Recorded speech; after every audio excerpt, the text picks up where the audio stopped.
بادشاہ سلامت دریا کے کنارے محل میں بیٹھے کچھ کام کر رہے تھے کہ ایک بڑا مٹکا دریا میں بہتا دکھائی دیا۔ بادشاہ نے حکم دیا، اسے نکال کر لاؤ۔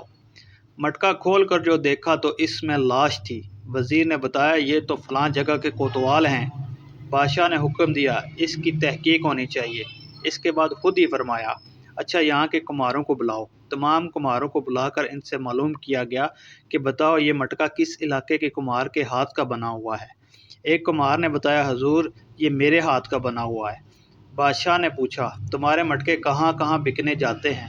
اس نے کہا، فلاں علاقے کے مسافر خانے اور سرائے میں جاتے ہیں۔ بادشاہ اس سرائے میں پہنچ گیا۔ سرائے کے مالک سے ملاقات کی۔ سرائے کے مالک نے کہا، میں صاف صاف بتائے دیتا ہوں حضور، ایک دن میرے ہوٹل میں ایک آدمی آیا اور وہ بالا خانے پر گیا۔ میں نے اس سے کھانے کا پوچھا اور اس کے لیے کھانا تیار کرنے لگا۔ کچھ دیر بعد دوسرا شخص آیا اور وہ بھی اوپر گیا۔ میں نے سوچا کہ اسے بھی کھانے کی ضرورت ہوگی۔ مجھے کھانے کی تیاری میں کچھ تاخیر ہوئی۔ جب کھانا تیار کر کے اوپر گیا تو دیکھا کہ پہلا شخص مردہ پڑا ہے اور دوسرا شخص غائب ہے۔ میں نے سوچا کہ اب کیا کروں؟ میرے پاس یہ مٹکا رکھا ہوا تھا۔ میں نے اس کی لاش اس میں رکھ کر جمنا میں ڈال دی۔ بادشاہ کو یقین آ گیا کہ ایسا ہی ہوا ہوگا۔ پھر اس سے معلوم کیا کہ تم اس کے قاتل کو پہچان بھی سکتے ہو؟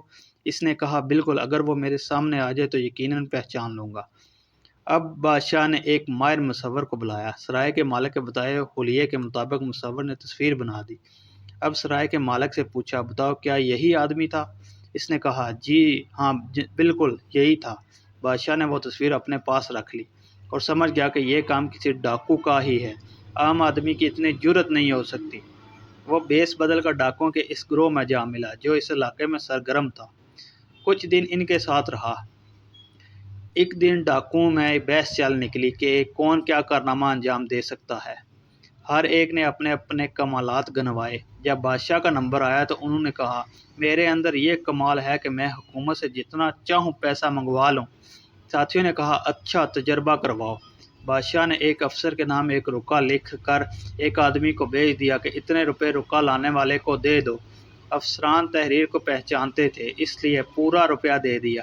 اب تو ڈاکو بہت متاثر ہوئے کہ اس سے تو حکومت بھی ڈرتی ہے۔ ایک دن بادشاہ نے کہا کہ میں اپنے خرچ پر سب کی دعوت کرنا چاہتا ہوں، مگر شرط یہ ہے کہ کوئی ایک بھی شرکت سے محروم نہ رہے۔ ڈاکو نے کہا، سب تو آ جائیں گے مگر ہمارا ایک ساتھی نہیں آ سکتا۔ پوچھا کیوں؟ انہوں نے بتایا، اس نے حکومت کے ایک افسر کو قتل کر دیا تھا، اس لیے وہ پہاڑوں میں روح پوش رہتا ہے۔ بادشاہ نے کہا، نہیں اسے بھی آنا ہوگا، دعوت کے بعد واپس چلا جائے۔ اس پر ایک ڈاکو نے کہا، ٹھیک ہے، ہم معلوم کر کے کل بتائیں گے۔ اگلے روز بتایا کہ وہ بھی آ جائے گا۔ چنانچہ دعوت کی تیاریاں شروع ہو گئیں۔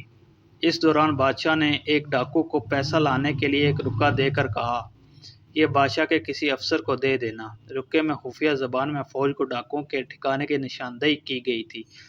دعوت کے دن مقررہ وقت پر مفرور ڈاکو بھی آ گیا۔ وہ ہو بہو تصویر کے مطابق تھا جو بادشاہ کے پاس تھی۔ بادشاہ نے اسے پہچان لیا۔ سب اس سے مصافحہ کرنے لگے۔ جب اس نے بادشاہ سے مصافحے کے لیے ہاتھ بڑھایا تو بادشاہ نے اس کی کلائی پکڑ لی اور پوچھا، تو ہے کون؟ اس نے کہا، میں اسی گروہ کا ساتھی ہوں۔ اور تم کون؟ بادشاہ نے کہا، میں اس ملک کا بادشاہ ہوں۔ اتنا سنتے ہی سب پر سکتہ طاری ہو گیا۔ وہ وہیں کھڑے کے کھڑے رہ گئے۔ اس وقت فوج کے سپاہیوں نے ڈاکوؤں کے ٹھکانے پر حملہ کر دیا اور بادشاہ نے سب کو پکڑوا دیا۔